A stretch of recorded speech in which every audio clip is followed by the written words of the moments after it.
నమస్కారం friends. So నేను పెట్టిన టైటిల్ ప్రకారం ఏది ఈ యొక్క పాపం నిరుద్యోగులని వాళ్ళని తప్పుదోవ పట్టిస్తున్నారు. ఈ బీజేపీ బీఆర్ఎస్. ఎందుకంటే ఈ లోకల్ బాడీ ఎన్నికలు వస్తున్నాయి కదా, ఎవరైనా నిరుద్యోగులు కనెక్ట్ కావచ్చు, లేదంటే కామెంట్ పెట్టవచ్చు, నేను చదువుతా. ఓకే, సో ప్రజలందరికీ కానీ నాయకులకు కానీ ఎవరికి చేరాల్సిన మెసేజ్ వాళ్ళకి చేరుతుంది. మీ న్యాయమైన డిమాండ్లు ఉంటే తప్పకుండా ప్రభుత్వం నెరవేరుస్తుంది. ఆలోచించండి మిత్రులారా దయచేసి. ఓకే, ఎందుకంటే పాపం మీ యొక్క మెజారిటీ జెన్యూన్ గా చదువుకునే పిల్లలు నిరుద్యోగులు వాళ్ళు ఇచ్చిన నోటిఫికేషన్లకు ప్రిపేర్ అవుతున్నారు. ఓకే, తప్పకుండా వాళ్ళు సరైన ర్యాంక్ సాధించి వాళ్ళ ఉద్యోగాలు కొడతారు. ఎవర్రా ఈ గొడవ చేస్తుంది అంటే వాడికి సరిగ్గా మార్కులు రానోడు, వాడు పాస్ కాలేనోడు, చదవశాత కానోడు, లేకపోతే బీజేపీ బీఆర్ఎస్ దగ్గర చిల్లర తీసుకునేటోడు. చూడండి మీరు, ఈ మోతీలాల్ అనేట ఆయన ఎప్పుడైనా చూడండి దయచేసి మిత్రులారా. ఓకే, ఎప్పుడైనా ఫేర్ గేమ్ ఆడాలి. ఓకే, ఏదైనా ఫేర్ ఉండాలి. అర్థమైందా? ఇప్పుడు కాంగ్రెస్ హార్డ్లీ 2 నెలలు మాత్రమే పరిపాలించింది. ఫస్ట్ 2 నెలలు వాడు ప్రభుత్వాన్ని ఏర్పాటు చేసుకోవడానికి పోయింది. తర్వాత ఎంపీ ఎన్నికలు వచ్చినాయి. సో అంటే వాడు ఫిబ్రవరిలో 1 నెల పరిపాలించింది, ఇప్పుడు జూన్లో 1 నెల పరిపాలించింది. 2 నెలల్లో అద్భుతాలు అయిపోతాయా? అయినప్పటికీ 30,000 ఉద్యోగాలు భర్తీ చేసినాం. ఇంకొక 20,000 ఉద్యోగాలు భర్తీ చేసే ప్రయత్నం చేస్తున్నాం. అంతకంటే ఎక్కువ ఏం చేస్తారు అయ్యా? ఆ లెక్కన ఈ 5 ఏళ్లలో 2 నుంచి 2.5 లక్షల ఖాళీలు భర్తీ చేస్తాం. ఇదే కేంద్ర ప్రభుత్వంలో 30 లక్షల ఖాళీలు ఉన్నాయి. మోడీ భర్తీ చేస్తే లేడు. ఇప్పటి వరకు కేసీఆర్ గారి హయాంలో కానీ మోడీ గారి హయాంలో కానీ ప్రతి పేపర్ లీకు, ఏ ఉద్యోగం భర్తీ చేయలేదు. అట్లనే నరేంద్ర మోడీ సంవత్సరానికి 2 కోట్ల ఉద్యోగాలు ఇస్తా అన్నాడు. ఏవిరా అంటే పకోడీ వేసుకో, చాయ్ బండి నడుపుకో అంటుండు. అవి కూడా నడుపుకోవాలంటే అన్ని రేట్లు పెరిగినాయి. గ్యాస్ సిలిండర్ రేటు పెరిగింది, అన్ని రేట్లు అడ్డగోళ్ళ పిరమైనాయి. అర్థమైందా? సో వాడు 10 ఏళ్లలో వాడు సంవత్సరానికి 2 కోట్ల ఉద్యోగాలు అంటే ఇప్పుడు 11వ ఏడాది నడుస్తుంది. 22 కోట్ల ఉద్యోగాలు వచ్చేటి. 22 కోట్ల ఉద్యోగాలకి 29 రాష్ట్రాల కంటే మన తెలంగాణకి తక్కువ కోటి ఉద్యోగాలు వస్తే తెలంగాణలో ఒక్క నిరుద్యోగి ఉండేవాడు కాదు. అవునా కాదా? మరి నరేంద్ర మోడీని అడగరు, కేసీఆర్ గారిని అడగరు. కాంగ్రెస్ వచ్చిన 2 నెలల పాలనలోనే ఎన్నో చేసే ప్రయత్నం చేస్తుంది. అయినా ఎందుకు ఈ ఒరుడు శతనింపుడు? అరే, నేను ఎన్నికల ముందు చెప్పినా ఇప్పుడు చెప్తున్నా, ఏడాది నుంచి 2 ఏళ్ళు టైం ఇవ్వండి అయ్యా, ఒక్కొక్కటి నెరవేరుస్తాం. అది నిరంతర ప్రక్రియ. ఉద్యోగాలు అనేది ప్రతి సంవత్సరము ఆర్థిక శాఖ అప్రూవల్ తీసుకొని బడ్జెట్ మన ఈ సంవత్సరం ఎంతవరకు మనం బడ్జెట్ ఎలకేట్ చేయగలుగుతామో అన్ని ఉద్యోగాలు ఇస్తామంటున్నామో ఆ దిశగా నోటిఫికేషన్లు ఇస్తున్నాం. వాడు 10 ఏళ్ళు ఇవ్వకపోతే మీకు నొప్పి కాదు. కేసీఆర్ 10 ఏళ్ళు ఇవ్వకపోతే బీఆర్ఎస్ వాడు నొప్పి కాదు. బీజేపీ వాడు 11 ఏళ్ళు నడుస్తున్నా నోటిఫికేషన్లు ఇవ్వకపోతే నొప్పి కాదు. కాంగ్రెస్ ఇచ్చి జాబ్లు ఇస్తుంటే నొప్పి ఎట్లయితుంది రా అయ్యా? చెప్పండి మిత్రులారా. 1:100 అంటున్నారు. అంటే గ్రూప్ 1 ప్రిలిమ్స్ లో పాస్ అయిన వాళ్ళకి ఒక ఉద్యోగం ఉంటే 50 మందిని గ్రూప్ 2కి గ్రూప్ 1 మెయిన్స్ కి ఎలిజిబుల్ చేస్తే కాదంట 100 మందిని చేయాలంట. అంటే అర్థమైంది, తక్కువ మార్కులు వచ్చినా కూడా వానికి ఉద్యోగం ఇవ్వాలంటున్నాడు. దానికి పరీక్ష ఎందుకు? మళ్ళా పరీక్ష పెట్టకుండా ఉన్న ఉద్యోగం ఇవ్వాలి కదా. అంటే మనం మాట్లాడే దాంట్లో ఏమైనా న్యాయపరమైన డిమాండ్లు ఉన్నాయా? లంగ రాజకీయం తప్ప. రాసి పెట్టుకోండి, ఈ లోకల్ బాడీ ఎన్నికలు అయిపోయినాక ఈ రాజకీయ నిరుద్యోగులు ఎవ్వడు సపోర్ట్ చేయడు. మీరు జడ్సన్ అన్న చూసిర్రు కదా, జడ్సన్ అన్న ఏనాడైనా బీజేపీ ప్రశ్నించగా మీరు చూసిర్రా? వాళ్ళ వ్యక్తిగత స్వార్థంతో ఎవడో చిల్లర ఇత్తనో, ఏలేటి మహేశ్వర్ రెడ్డో, లేకపోతే గుండు సంజయో, లేకపోతే కిషన్ రెడ్డి దగ్గరనో, యువన్ దగ్గరనో చిల్లర, లేకపోతే హరీష్ రావు గారి దగ్గరనో చిల్లర తీసుకొని ఈ పొరగాళ్ళు ఎవరు తప్ప, వాళ్ళని దొంగ వాళ్ళు తప్ప నిజమైన పిల్లలు చదువుకుంటున్నారు. ఓకే, సో ఆ క్రమంలో సీఎం రేవంత్ రెడ్డి గారు ఏమని సమాధానం చెప్పినో విన్నాక చూద్దాం. నేను గతంలో కూడా మాట్లాడినా, సీఎం గారు ఏం చెప్పినో విందాం. సీఎం గారు ఎందుకంటే రాష్ట్రాన్ని పరిపాలిస్తున్న నాయకుడు కాబట్టి సీఎం చెప్పిన దానికి ఎక్కువ విలువ ఉంటుంది. సో అంటే ఆయన అధికారి కాబట్టి ఆయన ఏం చెప్పినా ఇది మనం జనాలు కోర్టుకు కూడా పోవచ్చు కాబట్టి, సో ఆ విధంగా మనం చర్యలు తీసుకునే అవకాశం ఉంటుంది కాబట్టి ఒక్క నిమిషం.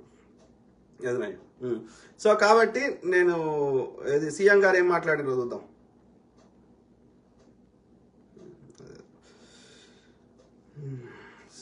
అంటే ఈ నిరుద్యోగులని తప్పుదో పట్టిస్తున్నారు, వాళ్ళు కావాలని అల్లరి చేస్తున్నారు.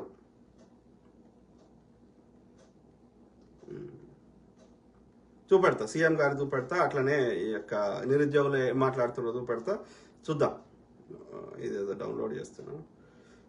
ఒక అతను మాట్లాడింది. Okay okay. సో సీఎం గారు ఏమన్నారు చూద్దాం. ఫస్ట్ ఆ నిరుద్యోగం చూద్దామా, సీఎం గారు చూద్దాం. నేనేం చెప్తున్నా అంటే ఇగో మీకు నీటి లీకులు అన్నిట్లోకి నీరుదారలు, బ్రిడ్జీలు కూలడాలు, రైలు గుద్దుకోవడాలు, బాబాల దగ్గర మరణాలు కనిపించట్లేదా ఎదవల్లారా? మీ నోట్లకు జట్ట పుట్టిందా? ఎందుకు దాస్ అంటే నేను ఏమంటాను, రెండు ప్రభుత్వాలు ప్రశ్నించండి. కాకపోతే కాంగ్రెస్ కి టైం ఏమని అడుగుతున్నాను, అంతకుమించి ఏమంటలేను. నేను అడగొద్దు అంటలేను. ఏడాది తర్వాత అన్ని రిపోర్ట్ తీద్దాం, ప్రోగ్రెస్ రిపోర్ట్ తీసినాక వాళ్ళు సరిగ్గా చేయకపోతే నేను కంటిన్యూస్ ఏ ప్రభుత్వాన్ని అడుగుదాం, కాంగ్రెస్ అయినా అడుగుదాం. ఓకే, కానీ టైం ఇద్దాం. అది మేక్ సెన్స్. కానీ వాటిని ఏమో అడగరంట, వీని మీదనేమో ఇబ్బంది పెడతారంట. ఈ డబుల్ స్టాండర్డ్స్ ఏంది, ఈ ద్వంద్వ నీతి ఏంది? కాదు అట్లా. ఇయో బక్క జడ్సన్ బ్రదర్, పాషం యాదగిరి గారు, విఠల్ గారు, మందకృష్ణ మాదేవ్ గారు, అశోక్ సార్ గారు, పృథ్వీ గారు, రఘు జర్నలిస్ట్ గారు, మీకు బీజేపీ దాష్టికాలు కనిపించవా? మీకు చిల్లర ముడితే చాలా. ఓకే, సంవత్సరానికి 2 కోట్ల ఉద్యోగాలు, ఇది 2 కోట్ల చొప్పున గడిచిన 10 ఏళ్లకు పైగా 22 కోట్ల ఉద్యోగాలు ఇవ్వని మోడీని ప్రశ్నించలేని ఎదవలకి 2 నెలలు కూడా సరిగ్గా పరిపాలించని కాంగ్రెస్ ప్రభుత్వాన్ని ప్రశ్నించే హక్కు మీకెక్కడిది బీజేపీ తొత్తుల్లారా? ఈ లోకల్ బాడీ ఎన్నికలు అయిపోగానే నిరుద్యోగుల మీద కపట ప్రేమ చూపిస్తున్న ఈ బీజేపీ తొత్తుల చిల్లర దొంగల గొంతులన్నీ మూగబోతాయి మిత్రులారా. వారికి కావాల్సింది నిరుద్యోగుల ఓట్లు, బీజేపీ బీఆర్ఎస్ లకు వాళ్ళు నాయకులు ఇచ్చే చిల్లర. Okay, BJP media regular Godi media ఛానళ్లు, గోధి మీడియా పత్రికలు, Sai journalist, nationalist hub YouTube channel, signature studio YouTube channel, Andhra ఛానళ్లు, RJ Kiranmayi, Mounika Shankara Vallapu, the strings అనే యూట్యూబ్ ఛానల్, రిఫ్లెక్షన్ టీవీ అనే యూట్యూబ్ ఛానల్, పొలిటికల్ వైబ్స్ అనే యూట్యూబ్ ఛానల్, ఎన్బి షో అనే Telugu YouTube channel, Tripuraneni Chittibabu, doctor CL Venkatrao, JP Jayaprakash Narayana, JD Lakshminarayana, CBI మాజీ director Chaganti, Garikapati, Chinnajeeyar, Arnab గోసాబి, వీళ్ళంతా BJP IT cell. వీళ్ళు పొద్దుగా లేస్తే బీజేపీ వాడు ఏమి చేయకున్నా, ఒక ఉద్యోగం చేయకున్నా, కట్టిన బ్రిడ్జిలు కూలిపోయినా, బాబా దగ్గర 121 మంది చచ్చిపోయినా, నీ అన్ని పరీక్షా పత్రాలు లీక్ అయినా ఎవ్వరు నోరు మాట్లాడరు. జై శ్రీరామ్ అంటారు, అయిపోయా. సాత్ ఖూనీ మాఫీ. ఇదేందిరా? కానీ కాంగ్రెస్ ఎన్ని చేసినా కాంగ్రెస్ కట్టిన అమ్ముతాడు, కాంగ్రెస్ ఏం చేసింది అంటాడు. ఇదేమి దౌర్భాగ్యం రా. వీళ్ళ నుంచి వచ్చే ఏది నమ్మకండి మిత్రులారా, అన్ని ఫేకే ఉంటాయి. ఫేక్ కో హటాओ, లూట్ కో హటాओ, నఫరత్ కో హటాओ, నఫరత్ అంటే విద్వేషం, బీజేపీ ఆర్ఎస్ఎస్ కో హటాओ, దేశ్ కో బచాओ మేరే ప్యారే మిత్ర. ఓకే, ఇది చెప్పిన పాషా యాదగిరి, బక్క జడ్సన్, ఇలా అందరినీ చెప్పిన. ఓకే, బీజేపీ బీఆర్ఎస్ లంగ రాజకీయాలు మాని మోడీ తాతను 2 కోట్ల ఉద్యోగాలు అడుగుపోండిరా రాజకీయ నిరుద్యోగులారా. Raghu journalist, Prithvi, Judson, Ashok. Okay, Congress 2 నెలలే కదా సరిగ్గా పరిపాలించింది. ఫిబ్రవరి, జూన్ నెలలు కేసీఆర్ అనే దుష్టుడు, మోడీ అనే కిరాతకుడు 10 ఏళ్లలో పీకలేంది 2 నెలల్లో అద్భుతాలు కనిపిస్తాయా? ఓపిక పట్టండి. We are heading in the right direction. అంటే మన సరైన దారిలో పోతున్నాం, వాటి ఫలితాలు అందడానికి టైం పడుతుంది కాబట్టి ఓపిక పట్టమని అడుగుతున్నాం. ఓకే, 2022 కల్లా ప్రతి ఒక్కరికి ఇల్లు కట్టిస్తా అన్నాడు, ప్రతి ఒక్కరికి ఆయుష్మాన్ భారత్ అన్నాడు, ప్రతి ఇంట్లో నల్లా ఉంటది అన్నాడు, అలా బల్బ్ వేస్తామన్నాడు, కట్కా అన్నాడు, ఇన్ని చెప్పిండు. 5 ట్రిలియన్ల ఎకానమీ అన్నాడు, స్మార్ట్ సిటీలు అన్నాడు. ఏమైనా వచ్చినాయా? వరంగల్లో ఒక ఎయిర్పోర్ట్, మాకు విభజన చట్టంలో ఉన్న హామీలు నెరవేర్చు, బయ్యారం ఉక్కు పరిశ్రమ ఏమైనా ఇచ్చినావా చెప్పండి. ఇక ఈ మందకృష్ణ మాదిగా ఇంకోటి వర్గీకరణ చేస్తాడన్నాడు. ఎప్పుడు కర్ణాటక ఎన్నికలు అయిపోయినాయి, కర్ణాటక ఎన్నికలకు అదే మాట చెప్పినావు, అసెంబ్లీ ఎన్నికలకు అదే మాట చెప్పినావు, పార్లమెంట్ ఎన్నికలకు మాట చెప్పినావు. మరి వాడు ఒక్కసారైనా ప్రయత్నం చేస్తుండా? పాస్ అయిన మహిళా బిల్లుని ఇంప్లిమెంట్ చేస్తలేడు, జనగణన చేస్తలేడు, కులగణన చేస్తలేడు, 10 సంవత్సరాలు చేయాల్సింది వర్గీకరణ చేస్తలేడు. మరి ఈ బీసీ సంఘాల నాయకులు, ఎస్సీ సంఘాల నాయకులు, ఈ మందకృష్ణలు, ఈ జడ్సన్లు ఎందుకు మాట్లాడరు? అంటే వీళ్ళు బీజేపీ తీర్థం పుచ్చుకున్నట్టే కదా, అధికారికంగా కండువా కప్పుకోలేక అంతే. సిగ్గుండాలే, సిగ్గు. అన్నం తింటే గాడిదలు. ఆలోచించండి మిత్రులారా. కాంగ్రెస్ నుంచి 2 నెలల పాలనలోనే పర్ఫెక్షన్, అద్భుతాలు ఆశిస్తారు ఈ బీజేపీ సూడో మేధావులు. అదే బీజేపీని కనీసం కూడా అడగారు.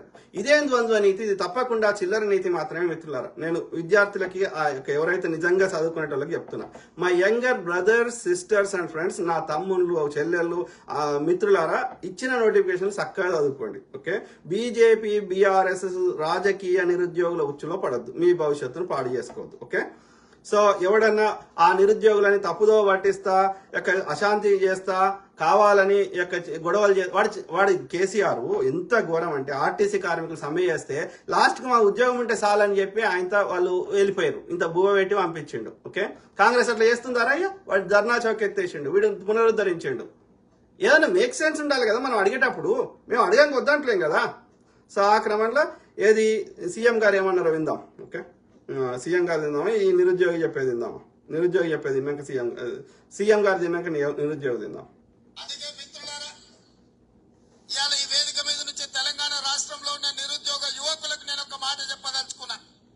10 ఏళ్ళు ఆనాడు తెలంగాణ ఉద్యమంలో తెలంగాణ రాష్ట్రం కోసం కొట్లాడి 10 ఏళ్ళు తెలంగాణ రాష్ట్రం వచ్చినాక మీ ఉద్యోగాల కోసం ఉపాధి కోసం కొట్లాడి ఆ 20 ఏళ్లలో ఏ నియామకాలు జరగలేదు. కానీ కాంగ్రెస్ అధికారంలోకి వచ్చిన వెంటనే 90 రోజుల్లో 30,000 ఉద్యోగ ఖాళీలు భర్తీ చేసి నిరుద్యోగ యువకులకు ఉద్యోగాలు ఇచ్చింది కాంగ్రెస్ పార్టీ కాదా? ఆలోచించండి మిత్రులారా. కేసీఆర్ గారు నోటిఫికేషన్లు ఇచ్చారు కానీ వాటి భర్తీ చేయలే. ఓకే, కానీ కాంగ్రెస్ రాగానే ఆ కేసీఆర్ గారి హయాంలో ఇచ్చిన ప్రతి నోటిఫికేషన్ ను భర్తీ చేసే ప్రయత్నం చేస్తున్నాం. ఫిబ్రవరిలో దాదాపు 20,000 కానిస్టేబుల్ జాబులు భర్తీ చేసినాం. తర్వాత ఇంచుమించు అరౌండ్ 6,000 నర్సు పోస్టులు భర్తీ చేసినాం. తర్వాత గురుకుల విద్యాలయాల్లో అవి భర్తీ చేసినాము లేదా చేస్తున్నాం. ఓకే, అట్లనే మెగా డిఎస్సి కేసీఆర్ 5,000 ఇస్తా అన్నాడు, వాడు ఇయ్యలేదు, పీకలేదు. మనం 11,000 చేసి ఇస్తున్నాం. అంటే ఇప్పుడు బడ్జెట్ అనేది మనకి 3 నెలల్లో 2.5 లక్షల కోట్లు వచ్చినాయి ప్రభుత్వం దగ్గరికి. ఒక ఫుల్ ఇయర్ బడ్జెట్ వస్తే కదా వాడు ఏమైనా చేయగలుగుతాడు. ఓపిక అనేది లేదా? వాడు 10 ఏళ్ళైనా వాడిని సపోర్ట్ చేయరు. వీనికి 2 నెలలు కాకముందే ఎందుకు అల్లకల్లోలను సృష్టించడం? ఎన్నికలు వస్తున్నాయనే కదా. చూస్తూ ఊరుకుందామా? కాదు, ఇప్పుడు బీజేపీ పాలిత రాష్ట్రాల కంటే మన తెలంగాణ బాగుందా లేదా? ఒక్క బీజేపీ పాలిత రాష్ట్రంలో ఉద్యోగాలు ఇస్తుర్రా?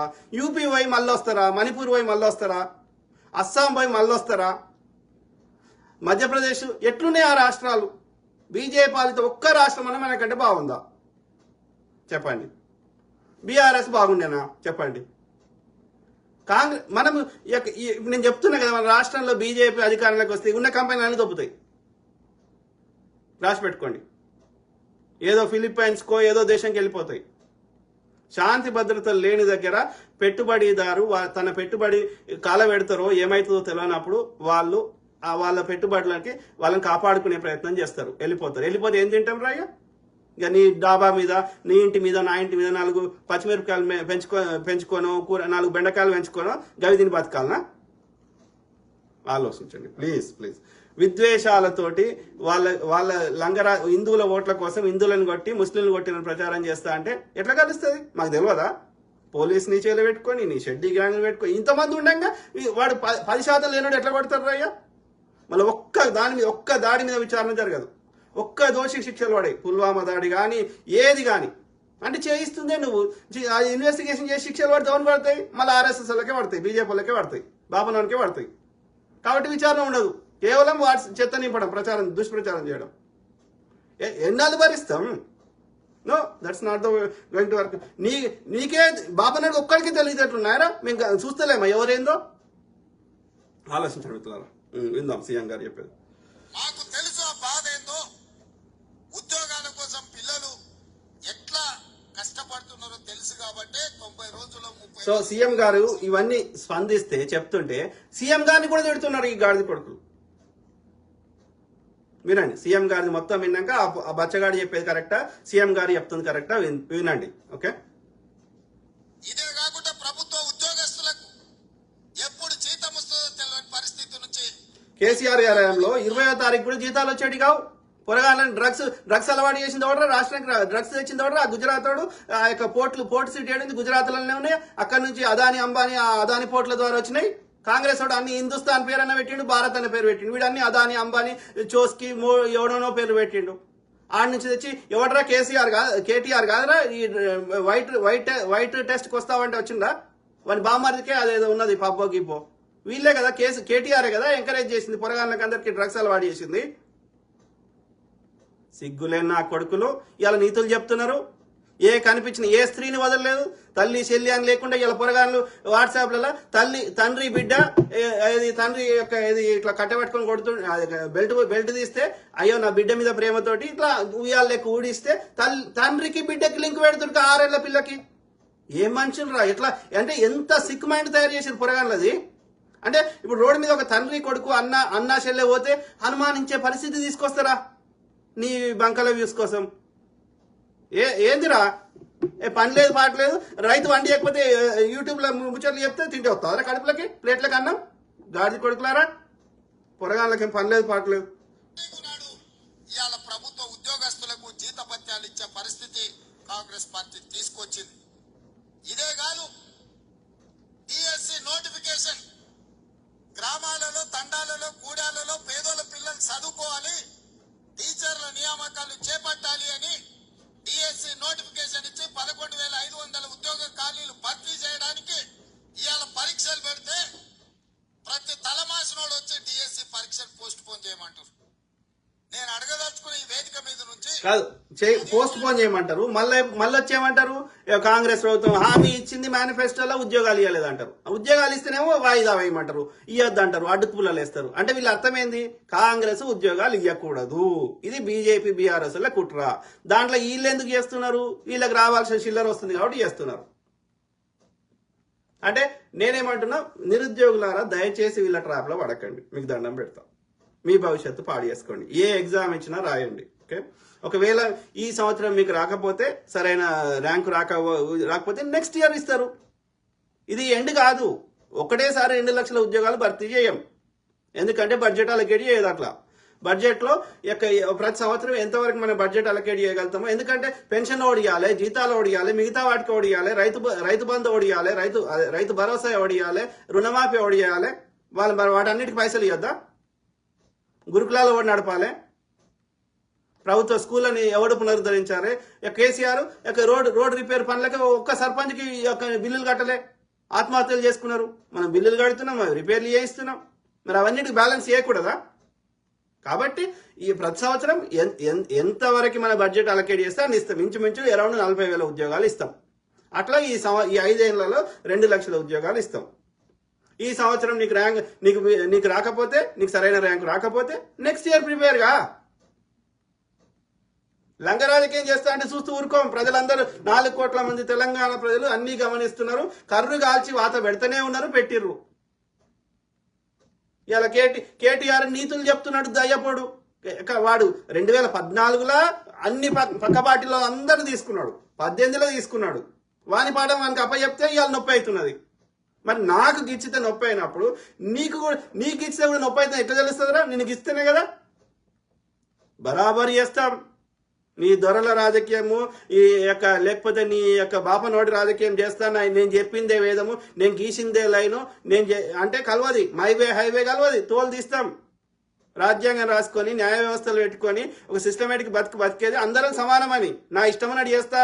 కేసీఆర్ ద్వారా, కేటీఆర్ ద్వారా, హరీష్ రావు ద్వారా, లేకపోతే బాపనోడు బనియావాడు, నార్త్ ఇండియా వాడు ఆర్య బాపనోడు నా ఇష్టమని చేస్తా అంటే నడ్డాలు, మోడీలు తన్నీరు కదా. 400 వస్తాయి అన్నాడు. ఏది 272 కూడా రాలే. గవర్నమెంట్ ఫామ్ చేయడానికి కావాల్సిన సంఖ్యాబలం కూడా రాలే. అంటే ప్రజలు నిన్ను ఘోరంగా దాన్ని అర్థం. నువ్వెంత రాముడితో రాజకీయం చేసినా అయోధ్యలో ఓడగొట్టిర్రా నిన్ను. రాముడే ఓడగొట్టిండు, అర్థమైందా? ఎందుకంటే పూర్తిగా నీ ఆలయాన్ని రాముడిని రాజకీయాలకు వాడుకుంటాడు. ఎందుకు ఊరుకుంటాడు రాముడు? ఊరుకోడు. నోటిఫికేషన్ ఇయ్యనందుకే కదా పిల్లలు కొట్లాడింది, పరీక్షలు పెట్టమన్నది. 2022లో నోటిఫికేషన్ ఇస్తే ఇప్పటి వరకు పరీక్షలు జరగలేదు, పెట్టమనే కదా అన్నది. మనం క్యాలెండర్ డేట్ ప్రకారం ఇవాళ డిఎస్సి నోటిఫికేషన్ ఇచ్చి పరీక్షలు పెడుతుంటే కొంతమంది టిఆర్ఎస్ సన్నాసులు పరీక్షలు రాయనోళ్లను, చదువు రానోళ్లను ఇవాళ ప్రభుత్వం పరీక్షలు వేయాలంటారు. గ్రూప్ 1 పరీక్షలు వాయిదాలు వేయాలంటారు. 2022లో ఆనాడు 1:50 లాగా నోటిఫికేషన్ ఇచ్చి పరీక్షలు పెట్టాలనుకుంటూ పెట్టిన పరీక్షల ప్రశ్న పత్రాలు జిరాక్స్ సెంటర్లలో ఎక్కడ పడితే అక్కడ చౌరస్తాలలో పల్లి పటానీలు అమ్మినట్టు అమ్మితే పరీక్షలు రద్దయిపోయినాయి. మనం వచ్చిన వెంబడే గ్రూప్ 1 కు నోటిఫికేషన్ ఇచ్చి ప్రిలిమినరీ ఎగ్జామ్స్ మొత్తం నిర్వహించి సరైన సమయంలో 4 లక్షల మంది విద్యార్థులు పరీక్షలకు అప్లికేషన్లు పెట్టి 3 లక్షల మంది పరీక్షలు రాసి నిన్నగాక మొన్న 31,000 మందిని ఈ పరీక్షలకు పాస్ చేసి గ్రూప్ 1 లో ప్రిలిమినరీ రిజల్ట్స్ ఇచ్చినాం. ఇప్పుడు మెయిన్ ఎగ్జామ్స్ మనం పెట్టాలంటే 1:50 కాదు 1:100 విలువ అన్నట్టు. అంటే ఒక ఉద్యోగం ఉంటే 50 మందిని ప్రాథమిక పరీక్షలలో పాస్ చేసి మెయిన్ ఎగ్జామ్స్ కు పిలుస్తామని చెప్పినాం. సగం దూరం వచ్చినాక ఇప్పుడు 50 కాదు 100 మంది పిలువట్టు. ఏందయ్యా ఈ దొంగన కొడుకుల ఆలోచన అంటే 1:100 పిలువంగానే కోర్టు స్టే ఇస్తుంది, పరీక్షలు రద్దు చేస్తుంది.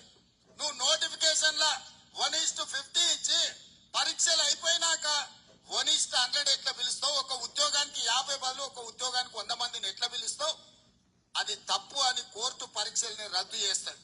మళ్ళీ మొదటి నుంచి మొదలు పెడితే మళ్ళీ ఏడాది పోతుంది. 2011లో నోటిఫికేషన్ గ్రూప్ 1 ఇస్తే ఇప్పటి వరకు 13 ఏళ్లలో ఇంతవరకు పరీక్షలు జరగలే, నియామకాలు చేయలే. వయసులో ఉన్న పిల్లగాడు మధ్య వయసుకు వచ్చాడు, పెళ్ళైనకి పిల్లలైన వాళ్ళ పిల్లలు పడిపోతున్నారు, పరీక్షలు మాత్రం పూర్తి కాలే. నేను ఏదైనా చేసి డిసెంబర్ లోపల పరీక్షలు చేసి దాదాపుగా 1000 మంది గ్రూప్ 1 ఆఫీసర్లను తెలంగాణ రాష్ట్ర నిర్మాణంలో ఫలితాలు ఇచ్చి వాళ్ళను అధికారులను చేయాలని నేను చూస్తుంటే ఈ దొంగలంతా గూడు పుటాన్ని చేసి ఆ పరీక్షలు పోస్ట్ పోన్ చేయమంటారు. కరెక్ట్. అవును అవును 7 లక్షల కోట్ల అప్పు చేసినా మనం కష్టపడి ఒక్కొక్క తప్పిదాన్ని కరెక్షన్ చేసే ప్రయత్నం చేస్తుంటే సహకరించాల్సింది పోయి మళ్ళీ అడుపులో లేసుడేంది? ఆలోచించాలి ప్లీజ్. ఓకే, సో అట్లనే ఇప్పుడు మీకు 1:100 1:50 అనేది మీకు చాలా నాకు కూడా అవగాహన లేకుండే. సో దాన్ని అర్థం చేసుకోవడానికి నాకు టైం పట్టింది. సో అయితే గ్రూప్ వన్ పరీక్షలు అంటే గ్రూప్ 1 అంటే కొంచెం higher level officer. Okay, group 1 group 2 group 3 అంటే ఇప్పుడు గవర్నమెంట్లలో ఉంటాయి కదా, రెవెన్యూ ఆఫీస్ కానీ అన్ని రాతపూత పనులు లేకపోతే ఊడ్చే పనులు తుడిచే పనులు అంటే గ్రూప్ 4 తక్కువ. గ్రూప్ 2 గ్రూప్ 3 అట్లా ఎంఆర్ఓలు ఆర్డీఓలు ఉంటాయి కదా. సో అవి గ్రూప్ 2 గ్రూప్ 3 కానీ గ్రూప్ 1 కానీ. ఓకే, గ్రూప్ 1 అంటే అల్లదల్లా హైయెస్ట్ అన్నట్టు. ఇక అంతకంటే హైయెస్ట్ అంటే యూపీపీఎస్సీ కేంద్ర ప్రభుత్వ స్థానంలో ఐఏఎస్లు ఐపీఎస్లు అవన్నీ కేంద్ర ప్రభుత్వ స్థానంలో ఉంటాయి. ఇది అన్నిటికంటే హైయెస్ట్ పొజిషన్. ఆ తర్వాత ఉండేవి మిగతా పోస్టులు ఉంటాయి కదా, ఎంఆర్ఓలు ఆర్డీఓలు ఇట్లాంటి అవన్నీ గ్రూప్ 2 గ్రూప్ 3 రాష్ట్ర ప్రభుత్వం ఫిల్ చేస్తుంది. ఆ ఐఏఎస్లు ఐపీఎస్లు అనేది కేంద్రం చూసుకుంటుంది, యూపీపీఎస్సీ. ఓకే, కేంద్రం కండక్ట్ చేస్తుంది. సో అయితే ఈ యొక్క గ్రూప్ వన్ అనేది హైయెస్ట్. ఆ గ్రూప్ 1కి ఏంటంటే రెండు ఉంటాయి. ఫస్ట్ గ్రూప్ ప్రిలిమ్స్ ఉంటుంది, తర్వాత మెయిన్స్ ఉంటుంది. ప్రిలిమ్స్ లో పాస్ అయిన వాళ్ళే మెయిన్స్ కి రాయడానికి ఎలిజిబుల్. ఓకే, సో అయితే ప్రిలిమ్స్ లో ఫస్ట్ 50 ర్యాంకులు వచ్చిన వాళ్ళని మెయిన్స్ కి ఎలిజిబుల్ అలో చేస్తారు అన్నట్టు. సో అయితే అట్లా అది నోటిఫికేషన్ ఇచ్చినాం. అదైతే వీళ్ళు ఏమంటారు, అట్లా కాదు మొదటి 100 మందిని చేయమంటారు. అంటే అర్థమైంది, మిగతా 50 మంది తక్కువ ర్యాంక్ వచ్చిన వాళ్ళని కూడా వాళ్ళని కూడా అలో చేయమంటున్నారు. ఇక నేనేమంటున్నా, అట్లాంటప్పుడు పరీక్ష ఎందుకు రాయ్యా, ఎవడు అప్లికేషన్ పెట్టుకుంటే వాళ్ళందరినీ ఎలిజిబుల్ చేద్దాం. అట్లా వర్కౌట్ అవుతుందా? మనం పరీక్ష పెట్టేదే అల్లదల్ల టాలెంట్ ఉందని చూసే కదా. నీకు సరైన మార్కులు రాకపోతే నేను వచ్చే సంవత్సరం మళ్ళీ రాసుకో. తక్కువ మార్కులు ఇచ్చిన ఎందుకు ఇస్తాం? అట్లయితే పరీక్షనే పెట్టాం కదా. కాబట్టి న్యాయపరమైన డిమాండ్లు ఉంటే నెరవేరుస్తాం, కానీ ఇక కావాలని ప్రభుత్వాన్ని ఇబ్బంది పెట్టడానికి ఆ పరీక్ష ఎట్లనే చేసి కానియకుండా చేయడానికి కావాలని చేస్తే ఏం చేస్తారు? అరెస్టులు చేస్తారు. ప్రభుత్వం తన పనిని తాను చేయకుండా కావాలని శాంతి ఇది అల్లకల్లోలను సృష్టిస్తా ఆ యొక్క పిల్లలకు రావాల్సిన ఆ ఉద్యోగాలు రాకుండా చేస్తా అంటే ఎందుకు ఊరుకుంటాం? తప్పకుండా చట్టపరమైన చర్యలు తీసుకోవాల్సి వస్తుంది. అర్థమైందా? శాంతి భద్రతలు భంగంగా వాటిల్లిస్తా వాళ్ళ పిల్లలకి వాళ్ళ భవిష్యత్తు ఆడుకుంటా అంటే ఊరుకోం, ప్రభుత్వం చూస్తూ ఊరుకోదు. అట్లనే గ్రూప్ 3 కూడా దానికి ఒక 5 లక్షల మంది, దీనికి ఒక 5 లక్షల మంది పరీక్షలకు ఈ రోజు హాజరుగానికి అప్లికేషన్లు పెట్టుకోరు. ఈ పరీక్షలు పోస్ట్ పోన్ చేస్తే కోచింగ్ సెంటర్లు బతుకుతాయి. ఒక్క నెల ఏదైనా పరీక్షలు గ్రూప్ 1 గ్రూప్ 2 పోస్ట్ పోన్ చేస్తే ఒక్కొక్క కోచింగ్ సెంటర్ కు 100 కోట్ల రూపాయల ఫీజులు వస్తాయి. కరెక్ట్. పోస్ట్ పోన్ చేస్తే మళ్ళీ పోతారు, మళ్ళీ కోచింగ్లలో ఉంటారు. ఒక్కొక్క పరీక్షకు సపరేట్ అని మనం పెడతలేం కానీ, అట్లా సపరేట్ ప్లాన్ చేసి ఏం పెడతలేం కానీ, ఎప్పుడు పెట్టినా ఇదే గొడవ చేస్తారు. ఇప్పుడు మళ్ళీ వాయిదా పెట్టు, మళ్ళీ గొడవ చేస్తారు. It never ending story. Okay, వాళ్ళు ఒక పరీక్షకు ప్రిపేర్ అయిన వాళ్ళు దాదాపు అన్ని పరీక్షలకు ప్రిపేర్ కాగలుగుతారు. ఎందుకంటే వెరీ సిమిలర్ ఉంటుంది.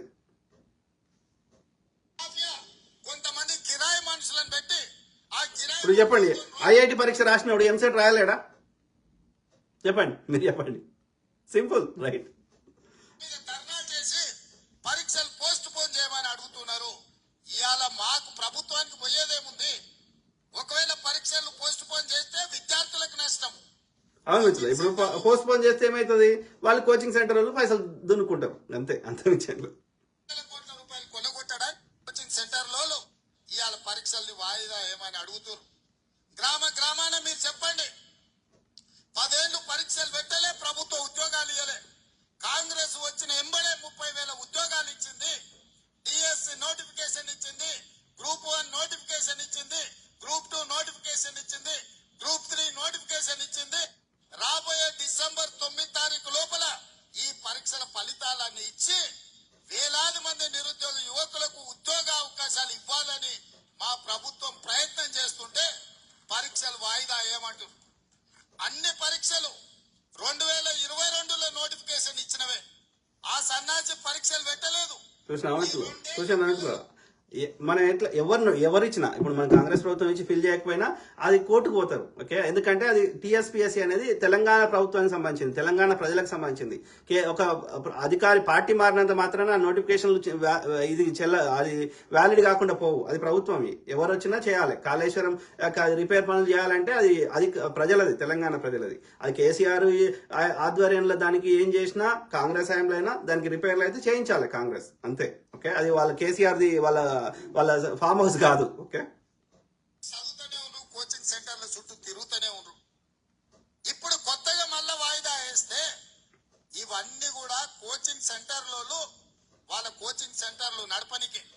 మా దగ్గర కూడా అక్కడి నుంచి ఇక్కడి నుంచి పైరవి చేస్తారు.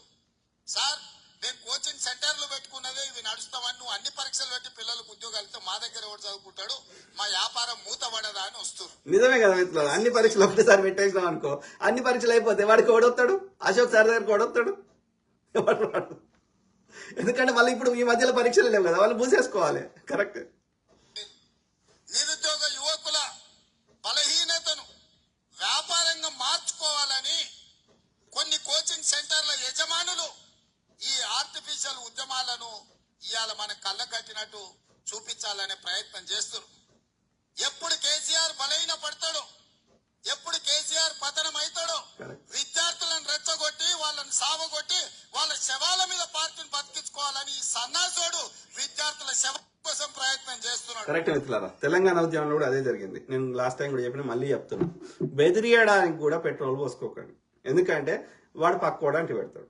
హరీష్ రావు పెట్రోల్ పోసుకోలే, నీళ్లు పోసుకున్నాడు, మీరు అడగండి కావాలంటే. అర్థమైందా? కాబట్టి బెదిరియడానికి కూడా పురుగుల మందు ఆకాడు. ఎందుకంటే మొన్న ఆయన వేరే మందు ఏం కాదని ఆయనకి ఇచ్చారు రైతుకి ఖమ్మంలో, కానీ వాళ్ళ యాక్చువల్ విషయం కల్పించారు. ఏం చెప్తున్నా అంటే ఈ బీజేపీ బ్రాహ్మణుల, ఆర్య బ్రాహ్మణులకి, అదేనే ఆర్ఎస్ఎస్ బ్రాహ్మణులకి, అట్లనే ఈ బీజేపీ దొరలకి, వాళ్ళు ఎందుకంటే వెనకటి నుంచి బెదిరించుకొని బతికిన రకం కాబట్టి, వాళ్ళకి అధికారం లేకపోతే మనసు పట్టదు కాబట్టి, వాడి అధికారం కోసం ఎంతమంది అయినా చంపడానికి ఒక్క నిమిషం వెనకాడు.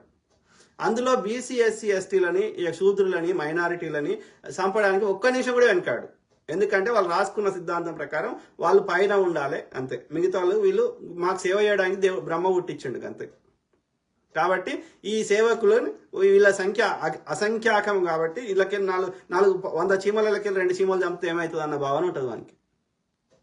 అర్థమైందా? ఇది మొన్న మధ్యప్రదేశ్లో ఆ బాపనోడు ఒక ఆదివాసి మీద బుచ్చబోసిండు, మరి ఇంకో బాపనోడి మీద పోయమని చూద్దాం. ఎందుకంటే తాగున్న మైకంలో వచ్చినాడు, తాగున్న మైకంలో ఇంకో బాపనోడి మీద పోయమని.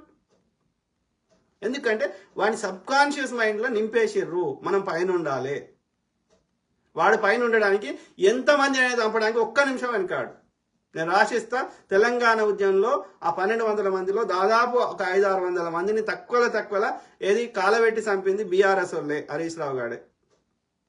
ఓకే, మిగతా వాళ్ళని పాపం భావోద్వేగాలకు గురి చేసి వీడు పెట్రోల్ పోసుకొని వాళ్ళని రెచ్చగొట్టి వాళ్ళందరూ వాళ్ళు చంపుకునేటట్టు చేసాడు. అంటే వాళ్ళ చావులకు కారణం ఈ హరీష్ రావు గాడే. వాడంత కిరాత, బీఆర్ఎస్ లో అందరు దుర్మార్గులే కానీ అందరికంటే ఎక్కువ కిరాతకుడు హరీష్ రావు గాడు. వాడు గెలవడానికి ఎంత నీచానికైనా దిగజారుతాడు. వాడు రౌడీ, గూండా, పైసలు వంచుతాడు, ఎన్ని చేస్తాడు వాడు. రేవంత్ రెడ్డి గారిని రేపనంగా ఎన్నికలు అనగా అర్ధరాత్రి అరెస్ట్ చేసిండు. ఎందుకని వీడు పైసలు వంచకుండా వాళ్ళ యొక్క కార్యకర్తలు అడ్డుపడతా అంటే వాళ్ళందరూ ఈ యొక్క ఈయన అరెస్ట్ చేయగానే కార్యకర్తలు వెళ్ళిపోగానే మొత్తం పైసలు వంచి రేవంత్ రెడ్డిని ఒడగొట్టిండు కొడంగల్. కానీ ప్రకృతి ఊకుంటుందా? ఎవరిని పాఠం వానికి అప్పచెప్పాలన్నా వద్దా? ప్రకృతి ముందు ఎవడు గెలవాడు అందరు యొక్క అంత పవర్ఫుల్ నేచర్. కాబట్టి ఎవరి పాఠం వానికి అప్పచెప్తుంది. కర్మ అంటే గదే. ఓకే, ఎవడు చేసుకున్న గోతిలో వాడే పడతాడు. కాబట్టి నువ్వు మిగతా పార్టీలు అందరు నీకు 88% యొక్క అడ్డదారుల ఆఫ్టర్ 3 PM గుద్దుకొని యొక్క రజత్ కుమార్ పిల్లానికి 42 ఎకరాల భూమి ఇచ్చి అట్లా అడ్డదారులు గెలిచి 88 వచ్చినాక కూడా మిగతా పార్టీలను గుంజుకున్న గాడిది కొడుకువి. అసలు కాంగ్రెస్ ప్రతిపక్షమే ఉండకూడదని చెప్పి ఆ ఎంఐఎం ని ప్రతిపక్షం చేసిన గాడిది కొడుకువి. ఇవాళ నీతి వాక్యాలు చెప్పడానికి మీకు ఇక్కడ అర్హత ఉందిరా? లుచ్చనా కొడకల్లారా, శీరిష్ ఇంత గడతాం. నాకొక నీతి చెప్తా, నీకొక నీతి చెప్తా అంటే ఇదే కేసీఆర్ ఏమన్నాడు నిండు అసెంబ్లీలో, వాళ్ళంతటా వాళ్ళు వస్తే మమ్మల్ని ఎందుకు అంటున్నావు అంటున్నాడు. మరి ఇప్పుడు కూడా అదే జరుగుతుంది కదా, వాళ్ళంతటా వాళ్ళు వస్తే మమ్మల్ని ఎందుకు అంటున్నావు? చెత్త నా కొడక. వాడు ఏమంటున్నాడు కేసీఆర్, గొర్రెల లెక్క లేరంట. ఎట్లుంటారా? ఒక్కొక్కరి దగ్గర రెండు స్మార్ట్ ఫోన్లు వచ్చినాక నువ్వు తాగుబోతు కదా, నీకేం తెలివి ఉందిరా? నువ్వు ఓవర్ కాన్ఫిడెన్స్ యొక్క ప్రజల్ని ఎడ్డి నా కొడుకులని చేసి ఆడుకుంటా అనుకున్నావు. అట్లా కలవదు. అట్లా మాలాంటి వాళ్ళం ఎందుకు కోరుకుంటాం? ప్రజలకు అన్ని అర్థమైనట్టు చెప్తాం కదా. 100 రూపాయలు పెట్టి లీటర్ పెట్రోల్ తెచ్చుకోండు, కానీ 10 పైసలు పెట్టి అగ్గి పెట్టే తెచ్చుకోలేదు.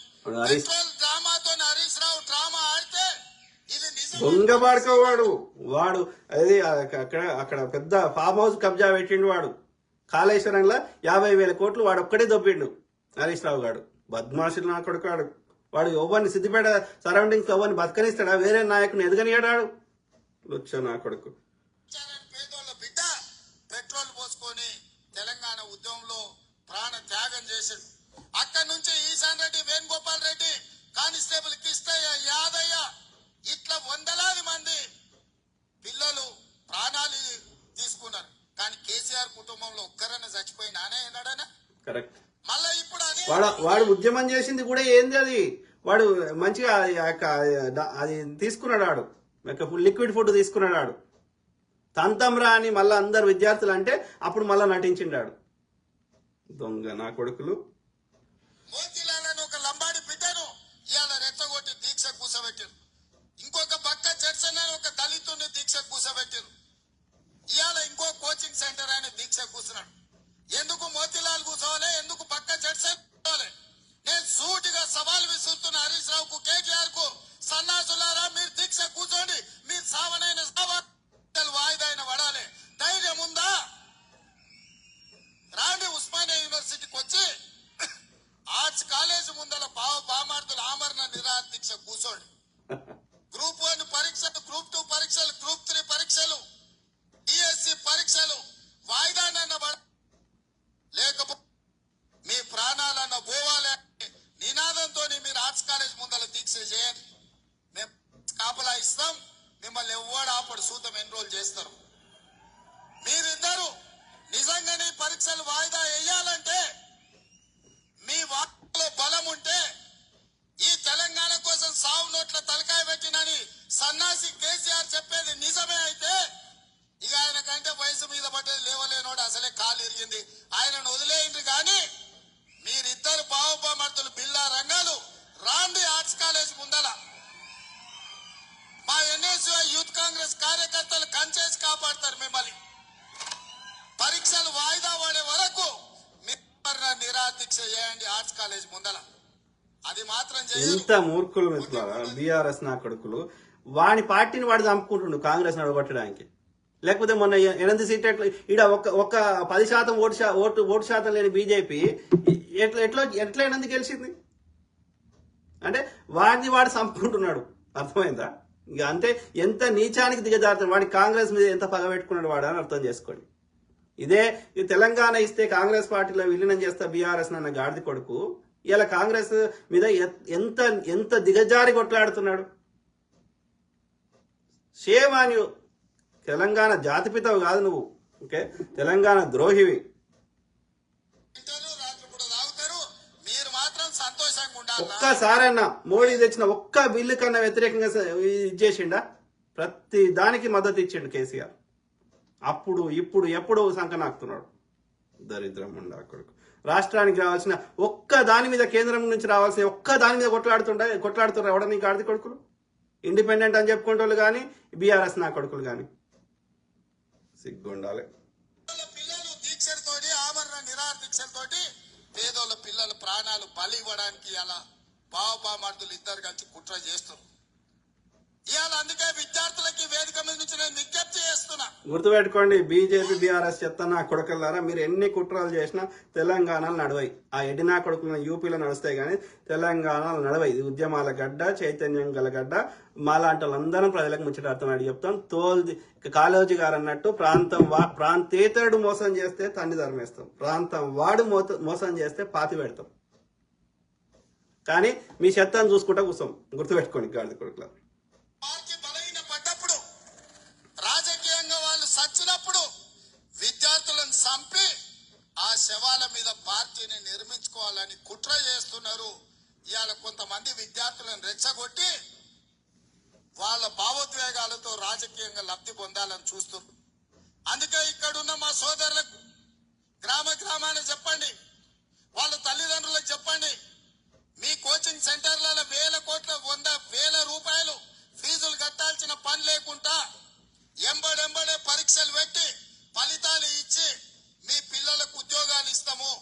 ఒకవేళ పరీక్ష రాసి ఉద్యోగం రాకపోతే ఇంకే ప్రైవేటుల్లోనైనా వాళ్ళు ఉద్యోగం చేసుకోవడానికి అవకాశం ఉంటది. ప్రైవేట్ లో కూడా మిత్రులారా, స్కిల్ డెవలప్మెంట్ ట్రైనింగ్ సెంటర్ అవన్నీ ఐటీఐలు ఉన్నాయి. వాటి స్కిల్ డెవలప్మెంట్ ట్రైనింగ్ సెంటర్ గా మార్చడం జరుగుతుంది. ఎవరికి ఏ రంగంలో ఇంట్రెస్ట్ ఉంటే ఆయా రంగానికి సంబంధించినటువంటి ట్రైనింగ్ ఇవ్వడం జరుగుతుంది, స్కిల్ నేర్పించడం జరుగుతుంది. అదే విధంగా 0% లోన్లు కూడా ఇచ్చే ప్రయత్నం చేస్తాం. ముఖ్యంగా మహిళల సాధికారత కోసం మహిళలకు ఎక్కువ పెద్దపీట వేయడం జరుగుతుంది. కానీ మిగతా వారికి కూడా తక్కువ ఇంట్రెస్ట్ కైనా లోన్లు ఇవ్వడం జరుగుతుంది. మీరు సొంతంగా వ్యాపారాలు పెట్టుకోవచ్చు. ఓకే, వృద్ధి చెందడానికి అన్ని రకాలుగా ప్రభుత్వం ఆదుకుంటుంది. ఎందుకంటే ఎంతమంది నిరుద్యోగులను అంతమందికి ప్రభుత్వ ఉద్యోగులు ఇచ్చే పరిస్థితి ఉండదు. ఏ ప్రభుత్వానికి ఉండదు. 1,000,000 మంది నిరుద్యోగులు ఉంటే 1,000,000 ఖాళీలు ఉండవు. అందులో ఎన్ని ఖాళీలు ఉంటే అన్ని భర్తీ చేస్తాం అంతవరకే. మిగతా వారికి బతికి పెట్టడం జరుగుతుంది. వాళ్ళ చేతిలో పైసలు అయ్యేటట్టు చేస్తాం. ఓకే, 2 రొట్టెలు తిని బతుకు, 5 కిలోల రేషన్ బియ్యం తిని బతుకు అని చెప్పాం బీజేపీ మోడీ లెక్క. ఓకే, ఫలితాలు ఇవ్వకపోతే సంవత్సరాల కొద్ది పేదోళ్ళ కాకపోతే నేనేమంటున్నా అంటే కాంగ్రెస్ తీసుకుంటున్న ఈ చర్యలన్నిటి ఫలితాలు పూర్తిగా అందాలంటే 1 ఏడాది నుంచి 2 నెలలు పడుతుంది. ఇట్లా బల్బ్ వేసి స్విచ్ వేసి తీయడానికి కాదు కదా. ఒక ఇల్లు కట్టాలంటే 3 నెలలు 6 నెలలు పడుతుంది కదా. కూలగొట్టాలంటే 1 రోజు 2 రోజులు కదా. సో కాబట్టి అది ఏదైనా చేయాలంటే టైం పడుతుంది. సెంటర్ల చుట్టూ తిరిగి ఇటు ఇంటికి రాలేక, పట్నంలో ఉండలేక వాళ్ళు అన్ని రకాలుగా దెబ్బతినిపోయే ప్రమాదం ఉన్నది. ప్రతి గ్రామంలో మా కార్యకర్తలు అందరూ కూడా చెప్పాలి. ఇవాళ అప్పుడప్పుడు మా వాళ్ళు కూడా వచ్చి అంటుంటారు, అనా పిల్లలు ఏదో పరీక్షలు వాయిదా ఏమంటారు కదా, వేస్తే పోతుంది కదా. వేస్తే పోతుంది, నాకు కూడా ఏం పోతుంది, పరీక్ష వాయిదా వేస్తే నష్టం ఏం లేదు. కానీ పిల్లల జీవితాలు ఆగం అయిపోతాయి. కరెక్ట్. ఆ పిల్లలు 10 ఏళ్ళు నష్టపోయారు కేసీఆర్ పాలన. 10 ఏళ్ళు ఒక్క పరీక్ష పెట్టలేదు, 10 ఏళ్ళు ఎవరికి ఉద్యోగం ఇయ్యలే. ఇవాళ నేను అవన్నీ చూసి వచ్చినాను కాబట్టి పిల్లలకు సరైన సమయంలో పరీక్షలు పెట్టాలని అనుకుంటున్నాను. అవి వాయిదా వేయడానికి ఒక పక్కన టీఆర్ఎస్, కొంతమంది కోచింగ్ సెంటర్ల ఓనర్లు కుట్రలు చేస్తున్నారు. ఇవన్నీ కూడా ప్రజలకు వివరించాల్సిన బాధ్యత మీ అందరి మీద ఉన్నది. పరీక్షలు వాయిదా వేస్తే కాంగ్రెస్ కు వచ్చే నష్టం లేదు, మీ సోదరుడిగా నాకు పోయే కష్టమేం లేదు. కానీ లక్షలాది మంది నిరుద్యోగ యువకుల జీవితాలు ఆగమైతాయి. ఇవాళ వాళ్ళని రెచ్చగొట్టి రాజకీయ లబ్ధి పొందాలని ఇవాళ బీఆర్ఎస్ నాయకులు ప్రయత్నం చేస్తున్నారు. అందుకే ఇవాళ నిజంగానే కేసీఆర్ హరీష్ కు, లేకపోతే కేటీఆర్ హరీష్ కు ఈ విద్యార్థుల బాధ వాళ్ళు నిజంగానే తీర్చాలనుకుంటే హరీష్, కేటీఆర్ ఇద్దరు ఆర్ట్స్ కాలేజ్ ముందల దీక్ష కూర్చోవాలి, ఆమరణ నిరాహార దీక్ష కూర్చోవాలి. ఈ పరీక్షలు వాయిదా పడే వరకు మంది పిల్లలు ఎవ్వరు కూర్చోవద్దు. 10 ఏళ్లు మంత్రులు అనుభవించిన మీరిద్దరు ఈ రోజు ఎమ్మెల్యేలు, మీరు వచ్చి కూర్చోండి. ఈ వాదనలో నిజం ఉంటే 2 ఎమ్మెల్యేలను తెలంగాణ ప్రభుత్వం వదులుకోదు కదా. కూర్చోండి 10-15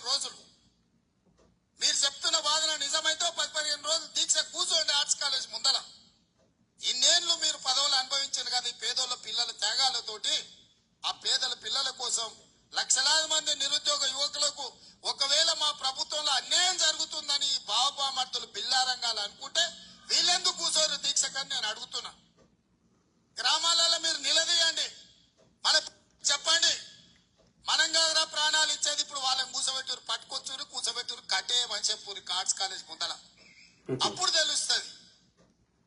ఆలోచించండి మిత్రులారా, సీఎం గారు చెప్పింది వినండి, ఓకే, ఆలోచించండి. ఓకే, ఎవరు చెప్పిన దానిలో న్యాయం ఉంది, ఎవరి వల్ల మీకు మంచి జరిగే అవకాశం ఉంది, ఎవరు తప్పుదో పట్టిస్తున్నారు, ఆలోచించుకోండి. మీ భవిష్యత్తును పాడు చేసుకోకండి. ఓకే, అట్లనే ఇంకో కొంతమంది వాళ్ళు అంటే వాళ్ళు ఇండిపెండెంట్ అని చెప్పుకుంటున్నప్పటికీ వాళ్ళ వెనకాల బీజేపీ వాళ్ళ మాటల్లోనే అర్థమవుతుంది. చూద్దాం ఈ ఒక ఆయన ఏమంటుండో. రేవంత్ రెడ్డికి ఇక తిట్లు తిడితేనే ఓట్లు పడతాయి అనేటటువంటి ఇంకా అదే ఒక ట్రాన్స్ లో ఉన్నాడు రేవంత్ రెడ్డి. మొన్నటి వరకు కూడా ఇప్పుడు రేవంత్ రెడ్డి గారు మాట్లాడారు కదా, ఇప్పుడు చూపెట్టిన కదా, దానికి స్పందనగా ఈ నిరుద్యోగి అని చెప్పుకుంటే ఆయన, ఓకే, వీళ్ళంతా మందకృష్ణ మాదిగ వెనకాల ఉన్నారు. మందకృష్ణ మాదిగ ఎవరి సంఖ్య నాకుతుండో మనకు తెలుసుగా. సో కొంతమంది దళితులకు పిచ్చి లేపుతారు అన్నట్టు. ఓకే, మామూలుగా దళితులు అట్టు ఉండకపోతుండే కానీ కొంతమంది దళితులలో చిల్లరకు అమ్ముడు గాడుకులతో ఎక్కువ మంది అయినరు. సో కాబట్టి ఈయన మందకృష్ణ మాదిగ ఫాలోవర్ ఉన్నట్టున్నాడు. ఏమంటుండో విందాం. తిట్లకు కొంత సమయం ఉంటది. కేసీఆర్ అయితే ఏదైతే తిట్లు తిడితే ఆంధ్రలో తెలంగాణ ఉద్యమంలో తిట్టినప్పుడు ఆదరించారో అట్లనే ఆదరిస్తారు అనుకున్నారు. ఆయన తర్వాత తీసి పడేసారు. ఇది గ్రహించుకో. నువ్వేదో చెప్పండి మిత్రులారా, ఇప్పుడు రేవంత్ సీఎం గారి చూపెట్టినా కదా, ఒక్కటన్న తిట్టండి సీఎం గారు. ఇష్యూ బేస్డ్ గా మాట్లాడిండా, నిరుద్యోగుల సమస్య గురించి, ఎన్ని ఖాళీలు ఉన్నాయి, ఎన్ని భర్తీ చేస్తున్నాం, ఏమేం చేయాలనుకుంటే మాట్లాడిండా, కోచింగ్ సెంటర్లు ఎట్లా మోసం చేస్తున్నారని మాట్లాడిండా, ఎవరినన్నా బూతులు తిట్టిండా? ఇది బట్ట కాల్చి మీదేయడం. ట్రాన్స్ లో తిడితే ఆయనకు వ్యూస్ వచ్చినట్టు ఇవాళ తిడితే నన్ను చప్పట్లు కొడతారు కేరింతలు అనుకోవడం తప్పు. ఇవాళ అదే నువ్వు కంటిన్యూ చేసి ఇవాళ నిరుద్యోగులు అనేటటువంటి వాళ్ళు ధర్నాలు చేస్తుంటే, రాస్తారోకులు చేస్తుంటే అదే పరిస్థితిని కల్పించిన వాళ్ళు తలదించుకోవాల్సింది పోయి తలమాసిన వాళ్ళు వీళ్ళు వెనక ఎవడో ఉన్నాడు అని నిరుద్యోగుల్ని అవమానపరిచినట్టు మాట్లాడుతున్నావు. నువ్వు ఎన్నికల వేళ కూడా ఉస్మాన్ యూనివర్సిటీ మేము ఫిల్ చేస్తున్నాం కదా రాయ్యా, ఎందుకు ధర్నా చేస్తున్నావు? బంద్ చేయమని ధర్నా చేస్తున్నాం మిత్రులారా. జాబ్ నోటిఫికేషన్లు ఇస్తే ఇది అర్హత లేని విలువమని, ఓకే, 1:100 చేయమని, ఓకే, పాస్ కానని కూడా విలువమని, తర్వాత ఏది యొక్క ఏమంటారు వద్దు వాయిదా వేయి వద్దు ఉద్యోగాలు ఫిల్ చేయకమని గొడవ చేస్తారు. వీళ్ళు ఎట్లా అవుతారు? నిజంగా ఉద్యోగులు వాళ్ళు ఎవరైతే అప్లికేషన్ పెట్టుకున్నారో 4 లక్షల మంది పెట్టుకున్నారు. 4 లక్షల మంది వచ్చిర్రా రోడ్డు మీదకి అంటే మెజారిటీ 99% మంది వాళ్ళు చదువుకుంటారు. ఇచ్చిన నోటిఫికేషన్ ఎవరు రాళ్ళు చేస్తుంది? ఇక బీజేపీ బీఆర్ఎస్ అండ చూసుకొని 100లో ఒకడు ఇట్లాంటి చీడ పురుగులు చేస్తారు లోలి.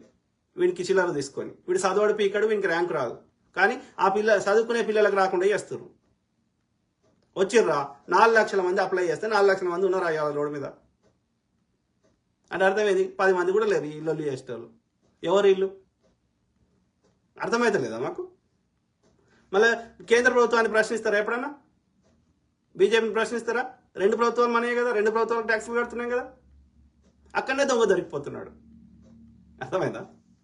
విద్యార్థుల్ని ఆరాధన తీసిన దగ్గర తాగేటోళ్ళు, బీరు తాగేటోళ్ళు, వాళ్ళు బిర్యానీ తినేటోళ్ళు అని అన్నప్పుడు నీకు డ్యామేజ్ కాకుండా మేము అండగా నిలిచి నిన్న మాట్లాడినా ఈ బ్రదర్ తోటి. మరి బీజేపీని ఎందుకు అడుగుతలేవంటే ఏమో అన్నా నాకు తెలియదు అంటాడు. మరి జడ్సన్ బ్రదర్ ఎందుకు అడుగుతలే అంటే ఏమో అన్నా నాకు తెలియదు అంటాడు. మరి నీదేం ఉద్యమం అయ్యా? ఆలోచించండి.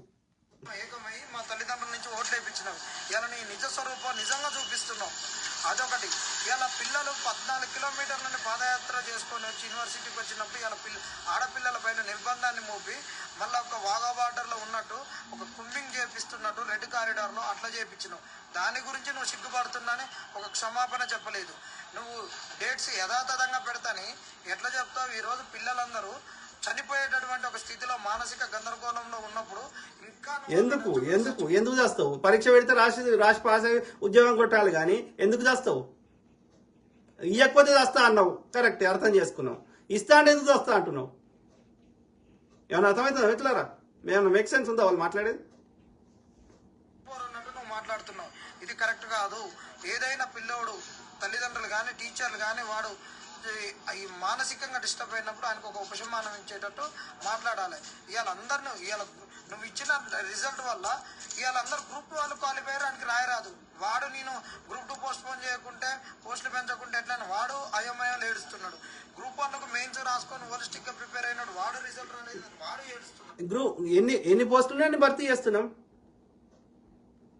అంతే కదా, మళ్ళీ నెక్స్ట్ ఇయర్ భర్తీ చేస్తాం. అట్లా కాదంట. కేసీఆర్ 5,000 ఇస్తే ఇది ఏం నోరు తెరవలేదు, మనం 11,000 ఇస్తే కాదంట 25,000 ఇవ్వాలంట. దేనికైనా ఒక రీజనబుల్గా అడగాలి కదా. నెక్స్ట్ ఇయర్ మళ్ళీ ఇయ్యమా? ఈడు ఏడుస్తున్నాడు, వాడు ఏడుస్తున్నాడు, డిఎస్సి వాడు ఏడుస్తున్నాడు. ఈ టైంలో నువ్వు విద్యార్థుల్ని ఎట్లా ఫీజింగ్ చేయాలి, అప్పీజ్ చేయాలి, వాళ్ళని ఉపశమానంగా మాట్లాడాలి, వాళ్ళకు ఒక తండ్రి లాంటి పాత్రలో ఉన్న నేను ఎట్లా మాట్లాడాలనేది లేకుండా ఇష్టం వచ్చినట్టు మాట్లాడుతున్నావు. ఇంట్లో ఒక పిల్లగాడే ఫెయిల్ అయితే వాడిని ఓదార్చుకొని ఒక 10-20 రోజుల తర్వాత తిడతారు. ఈ రోజు చచ్చిపోయేటటువంటి పరిస్థితుల్లో చెప్పండి మిత్రులారా, రేవంత్ రెడ్డి గారి స్పీచ్ చూపెట్టినా కదా, ఏమన్నా తిట్టిండ ఎవరినన్నా? చెప్పండి, ఎవరినన్నా తిట్టిండ? చదువుకోని పిల్లలారా అన్నాడా? మీ భవిష్యత్తు పాడు చేసుకోకుండా అన్నాడా? ఎవరినన్నా తిట్టిండా రేవంత్ రెడ్డి గారు? బీఆర్ఎస్ హరీష్ రావుని కేటీఆర్ని అన్నాడు, లేదంటే కోచింగ్ సెంటర్ వాళ్ళు అన్నాడు, కానీ ఒక్క నిరుద్యోగి ఏమన్నా అన్నాడా? అదే చూడు ఎట్లా మాట్లాడుతున్నారు వీళ్ళు. నువ్వు ఇష్టం వచ్చినట్టు మాట్లాడడం ఇది కరెక్ట్ కాదు. ఫస్ట్ నీ భాషా ప్రయోగాన్ని మార్చుకో, తర్వాత నువ్వు ఏ సందర్భంలో ఎట్ట మాట్లాడాలో నేర్చుకో. నీకు చూస్తుంటే ఎట్ట ఉన్నదంటే సాగు దగ్గరికి పోయి సన్నాయి మేళం పెట్టుకొని నువ్వు బరాత్ తీసేటట్టు కనిపిస్తున్నది. ఇది కరెక్ట్ కాదు. కేవలం బురద చల్లడమే, అబద్ధాలు మాత్రమే. రేవంత్ రెడ్డి గారు అట్లా 1% కూడా మాట్లాడలేదు. నాకు అవమానంగా అనిపిస్తుంది. ఎందుకంటే ఇన్ని రోజులు మా నిరుద్యోగుల పెద్ద అనుకున్నావు, ఇవాళ మమ్మల్ని ప్రతి కాడ అవమానపరుస్తున్నావు. నువ్వు ఆ రోజు ప్రతిపక్షంగా ఎందుకు వచ్చినావు? ఆ రోజు నీకెందుకు ఆదరించినావు? ప్రతిపక్షం అనేది ఖచ్చితంగా మా పక్షాన లంగలో వాళ్ళని తిడుతున్నాం కదా, ఎక్కడ వాళ్ళ జెండా లేపించుకొనియట్లేదు. ప్రతి దానికి రంగు రాజకీయం అసలు మా నిరుద్యోగులం అనేటటువంటి వాళ్ళకు రాజకీయాలతో ఏం సంబంధము? నువ్వు కాంగ్రెస్ ప్రచారం ఎందుకు చేయించుకున్నావు? బస్ యాత్రలు ఎందుకు చేయించుకున్నావు? అందరిని ఇళ్లకు పోయి ఎందుకు ఓట్లు అయిపోయి రాజకీయంలోకి నిరుద్యోగులు లాగి ఏమైందిరా అయ్యా? ఏమైంది అయితే ఏమైంది? వచ్చింది ప్రజాప్రభుత్వం, వచ్చింది, ప్రజలకు అన్ని మంచి చేసే ప్రయత్నం చేస్తుంది, ఎన్ని ఖాళీలు ఉంటే అన్ని భర్తీ చేస్తుంది. ఏం చెడగొట్టినాం? ఉద్యోగాలు భర్తీ చేయడం పాపమైందా? ఏమైంది? బీఆర్ఎస్ కంటే బీజేపీ కంటే మంచిగా ఉంది కదా పాలన. మీ కాంగ్రెస్ కాదా ఇవాళ రాజకీయము? ప్రతిపక్షాలు వీళ్ళు వచ్చి రాజకీయాలు నేను మాట్లాడడం ఇది కరెక్ట్ కాదు. నిరుద్యోగులారా, మీరు మాత్రం ఎవరు కూడా ఆత్మహత్యలకు కానీ ఏటి కానీ ఎక్స్ట్రీమ్ డిసిషన్స్ తీసుకోవద్దు. ఏమి కాదు, మనం ఖచ్చితంగా పోరాడదాము. ఈ రోజు ఈ రోజు ఒక సిచ్యువేషన్ ఏంటంటే కోదండరామ్ సార్ కాడికి హరగోపాల్ సార్ కాడికి పోయిన వాళ్ళు ఒక డెలిగేషన్ పోయారు. పెద్ద మనుషులు ఇవాళ నీకే ఒక తండ్రి లాంటి స్థాయిలో ఉన్నటువంటి హరగోపాల్ సార్ ఒక చర్చలకు వచ్చినప్పటికి కూడా నువ్వు ఇలాంటి మాటలు మాట్లాడితే ఇక నిరుద్యోగుల పెద్ద దిక్కేవడం. వాళ్ళు వచ్చినప్పుడు ఒక సానుకూల స్టేట్మెంట్లు రాలేదని నువ్వు ఇట్లా తిట్టినప్పుడు ఇంకా అభ్యర్థులు ఏమైపోతారు? ఇంకెవడున్నాడు చెప్పి ఇలా లాస్ట్ రాలేదు ఏమంటున్నారా? ఎవరు తిట్టిండ్రా? ఒక్క మాట తిట్టలేదు సీఎం గారు. నేను స్పీచ్ కూడా చూపెట్టినా, తిన్న జరుగుతలేదు మీకు బీజేపీ బీఆర్ఎస్ యొక్క చిల్లర తీసుకున్నట్టున్నారు కొద్దిమంది గాడిద కొడుకులు, లొల్లి చేస్తారు. ఎమ్మెల్యేల కాడికి తిరిగి, ఎంపీల కాడికి తిరిగి, మీకు మాకు వారధిగా ఉన్నటువంటి పెద్ద మనుషులు కోదండరామ్ సార్ వచ్చి, హరగోపాల్ సార్ వచ్చాయి. ఇంక నిరుద్యోగులు ఎవరిని చెప్పుకోవాలి? ఇలాంటి దౌర్భాగ్యమైన స్థితి నిరుద్యోగులకు రావడం అనేది చాలా చెప్పుకున్నారు అయ్యా, చెప్పుకున్నారు కాబట్టి సీఎం గారు స్పందించారు. అర్థమైందా? వాళ్ళందరి వాదనలు విన్నాకనే సీఎం గారు స్పందించారు. అందులో నిజంగా జెన్యున్ గా ఉంటే తప్పకుండా చర్యలు తీసుకుంటారు కదా. మీరు చెప్తున్న దాంట్లో పరీక్షలు పెట్టొద్దు అంటున్నారు. ఎందుకు? అది తప్పు కదా. 1:100 ఏమంటున్నారు? ఎలిజిబుల్ లేనని కూడా ఉద్యోగం ఏమంటున్నారు? తప్పు కదా. మీరు న్యాయపరమైన డిమాండ్లు అడగండి, నెరవేరుస్తాము కదా. మీ ఏజ్ బార్ అవుతుంది, మాకు ఏజ్ లిమిట్ పెంచమని అడగండి, అది వెసులుబాటు ఉంటే చేద్దాం. లంగ రాజకీయం చేస్తా అంటే ఎందుకు కూరుకుంటారు? ఎట్లనే చేసి అది ఎగ్జామ్ పెట్టకుండా చేస్తా, పిల్లలకు ఉద్యోగాలు రాకుండా చేస్తా అంటే, వాళ్ళ నోటికాడి కూడు ఎత్తుకెళ్తా అంటే, మీ రాజకీయం కోసం, ఓట్ల కోసం కలదు కదా. చేయలేదు. నిరుద్యోగులారా, మనం పోరాడదాం. కుల సంఘాలు వస్తున్నాయి, అన్ని సంఘాలు వస్తున్నాయి, మనకు అండదండుగా ఉంటాయి. తెలంగాణ ఉద్యమం అప్పుడు తెలంగాణకు ఏ విధంగా పౌర సమాజం అండగా నిలిచిందో మనకు అండగా నిలుస్తారు, ఖచ్చితంగా ఉంటారు. ఈ రేవంత్ రెడ్డి గారికి అసలు తెలంగాణ సమాజం మీద కానీ, తెలంగాణ అస్తిత్వం మీద కానీ, తెలంగాణ మీద దేని మీద ఈయనకు భౌగోళిక రాజకీయ ఏ స్థితిగతులపైన ఈయనకు ఒక కమాండింగ్ లేదు. ఈయనకున్నదంతా వేరే. లేకుండానే ఆయన సీఎం అవుతాడు. ఆయన ప్రతి అంశం మీద పొద్దుగా లేస్తే 100 మంది ఎవరు చెప్పినా విని ఆ సమస్యకు పరిష్కారం చూపెట్టడానికి కమిటీలు వేస్తాడు. ఓకే, ఆ దిశగా బడ్జెట్లు అలొకేట్ చేస్తాడు. ఆయనకేం అవగాహన లేదు, ఉట్టినే సీఎం అవుతాడు. సిగ్గుండాలే మాట్లాడటానికి. వ్యాపారాలు, రియల్ ఎస్టేటు, ఆంధ్రోలతోటి, రాయలసీమలతోటి దౌర్జన్యాలు, రౌడీ రాజకీయాలు చేసినటువంటి ఏం చేసిండ్రా చూపెట్టు, ఏదైనా ఆధారం బయట పెట్టు. ఊకే ఒరుడు కాదు. వీడు రాజకీయ నాయకుడు కాదు, నిరుద్యోగం అంటాడు. మీరు రాజకీయ నాయకుడు కానప్పుడు రాజకీయాలు ఎందుకు మాట్లాడుతున్నాడు? నా నిరుద్యోగులకి మాకు డిమాండ్లు ఉన్నాయి, ఇవి నెరవేర్చండి అయ్యా అని చెప్పండి. ప్రజలందరూ చూస్తారు. మీ న్యాయమైన డిమాండ్లు ఉంటే అయ్యా నెరవేర్చయ్యా అని రేవంత్ రెడ్డిని అందరు అడుగుతారు. అంతవరకే. నువ్వు నిరుద్యోగి అంటే నిరుద్యోగి లెక్కుండు. రాజకీయం ఎందుకు మాట్లాడుతుంటాడు? అక్కడనే అర్థమవుతుంది కదా వీడు నిరుద్యోగి కాదు రాజకీయ నాయకుడు అని. వీని వెనకాల రాజకీయ నాయకులు ఉండి వీనితో చేపిస్తున్నారని ఆలోచించండి. ఇలా లొల్లి చేస్తాడు ఎప్పుడన్నా బీజేపీ ప్రశ్నించగా మీరు చూసిర్రా? నేను పక్కా చేస్తాను అన్నాను. మీరు ఎప్పుడన్నా బీజేపీని ఆయన ప్రశ్నించగా చూసిర్రా? ఎప్పుడన్నా అడ్వకేట్ శరత్ని చూసిర్రా? విఠల్ గారిని చూసిర్రా? పృథ్వీ గారిని చూసిర్రా? 30 లక్షల ఖాళీలు ఉన్నాయి ఆడ. వాడు 22 కోట్ల ఉద్యోగాలు ఇస్తా అన్నాడు. అడగాలి కదా. వీని గింతలొల్లి చేసినప్పుడు వాడిని ఒక్కసారి అడగాలి కదా. అంటే వీళ్ళ వెనకాల బీజేపీ బీఆర్ఎస్ వాళ్ళు చేపిస్తున్నారు. సింపుల్ కదా. వీళ్ళెందుకు చేస్తున్నారు? వాడు దోసుకున్నది చిల్లర వీనికి ఇస్తున్నాడు. సింపుల్. నాకు క్లియర్గా నాకు దగ్గర సన్నిహితులు చెప్పింది. విఠల్ అనేటోడు, తెలంగాణ విఠల్ అనేటాడు ఉన్నాడు కదా, 3 లక్షలు తీసుకున్నాడట బండి సంజయ్ గారి దగ్గర. ఈ పృథ్వీ అనేట ఆయన ఈటల రాజేందర్ దగ్గర, ఈటల రాజేందర్ మనిషి అని చెప్తున్నారు. ఇంకా ఇది జడ్సన్ బ్రదరు ఏలేటి మహేశ్వర రెడ్డి దగ్గర తీసుకున్నాడేమో అని అంటున్నారు. అర్థమైందా? ఇట్లా ఇది వీరి నిబద్ధత. అర్థమైందా? ఆ మోతిలాల్ అంటే ఎందుకు నిరాదీక్ష చేసిండు? ఎందుకు ఆయనే విరమించుకున్నాడు? ఆలోచించండి. ఓకే. ఈయనకు ఉన్నటువంటి థాట్, దీని వెనక ఏ రౌడీ ఉన్నాడు, ఏ గుండా ఉన్నాడు, ఎవడున్నాడు అనేటువంటిది ఆయన ఎత్తుకున్నాడు. కాబట్టి అదే వెతుకులాట మన వెనక ఎత్తుకుతున్నాడు. కాబట్టి రేవంత్ రెడ్డిని మనం సహించేది లేదు. ఈయన మానసిక స్థితే ఇది. ఈయనకు ఒక పెద్దన్న పాత్ర కానీ, తండ్రి పాత్ర కానీ, రాజకీయ చిత్రత కానీ, రాజనీతి కానీ లేనటువంటి ఒక దౌర్భాగ్యమైన వ్యక్తిని ఇలా మనం సీఎం పెట్టుకొని మన నిరుద్యోగుల ప్రతినిధిని సంబరపడ్డందుకు ఈరోజు సిగ్గుపడాల్సినటువంటి దినము. ఈ రాత్రి ఒక దుర్దినంగానే నేను భావిస్తున్నా. ఇది నిరుద్యోగులు మీరు మాత్రం అధైర్యపడద్దు. పోరాడదాం, ఖచ్చితంగా ఉందాం, మనం సాధిద్దాం. నిజమైన నిరుద్యోగులారా, ఓకే, మంచిగా చదువుకోండి. ఓకే, ఈ చిల్లర దానిలో పడకండి. ప్రభుత్వం వీళ్ళని ఎట్లా అరికట్టాలని అరికడుతుంది. ఇంకా వాళ్ళకి సహనం నడిచిస్తే ఈ ఉద్యోగాలు వాళ్ళ నోటి కాడ కూడి ఎత్తుకోవత ఉద్యోగాలు రాకుండా చేస్తా అంటే నిజంగా కష్టపడుతున్న 4 లక్షల మంది నిరుద్యోగులు బయటకు వచ్చి తంతారు వీళ్ళని, ఈ 10 మందిని, ఈ లంగ రాజకీయం చేసేవాళ్ళని. ఓకే, గుర్తుపెట్టుకోండి బిడ్డ. ఎవరు? Nazir Ahmed Sheikh. Right. Thank you to all my brothers, sisters, friends, everyone. Okay, మెరుగైన సమాజాన్ని నిర్మించుకుందాం. సర్వే జన సుఖినో భవంతు. God bless all. Take care. Good night. Bye.